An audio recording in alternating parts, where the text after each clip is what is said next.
News ಚಾನಲನ್ನು ದರ್ಶನ್ ಜೈಲಲ್ಲಿ ನೋಡ್ತಾ ಇಲ್ವಂತೆ.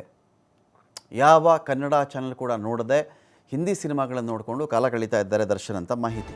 ಹಿಂದಿ ಸಿನಿಮಾ ಬೇಸರವಾದರೆ ಸ್ಟ್ರೈಟ್ ಅವೇ ಸ್ಪೋರ್ಟ್ಸ್ ಚಾನಲ್ ನೋಡ್ತಾರಂತೆ ದರ್ಶನ್ ಇರ್ತಕ್ಕಂಥ ಭದ್ರತಾ ಕೊಠಡಿಯಲ್ಲಿ ಟಿ ವಿ ವ್ಯವಸ್ಥೆಯನ್ನು ಮಾಡಿದ್ದಾರೆ. ಒಂದು ಮಂಚದ ವ್ಯವಸ್ಥೆ ಕೂಡ ಅವ್ರಿಗಿದೆ.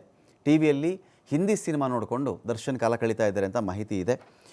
ಆಬ್ವಿಯಸ್ಲಿ ಯಾಕೆಂದರೆ ಅವ್ರ ಬಗ್ಗೆನೇ ಕೆಲವು ಸುದ್ದಿಗಳು ಬರ್ತಾ ಇರ್ತವೆ. ನೋಡಿದ್ರೆ ಇರುಸು ಮುರುಸು ಆಗಬಹುದು, ಮುಜುಗರ ಆಗಬಹುದು, ಸಿಟ್ಟು ಬರಬಹುದು, ಬೇಸರ ಆಗಬಹುದು, ಕೋಪ ಬರಬಹುದು, ಏನೋ ಈ ಕಾರಣದಿಂದಾಗಿ ನ್ಯೂಸ್ ಚಾನಲ್ ನೋಡ್ತಾ ಇಲ್ಲ ದರ್ಶನ್ ಅಂತ ಮಾಹಿತಿ ಇದೆ.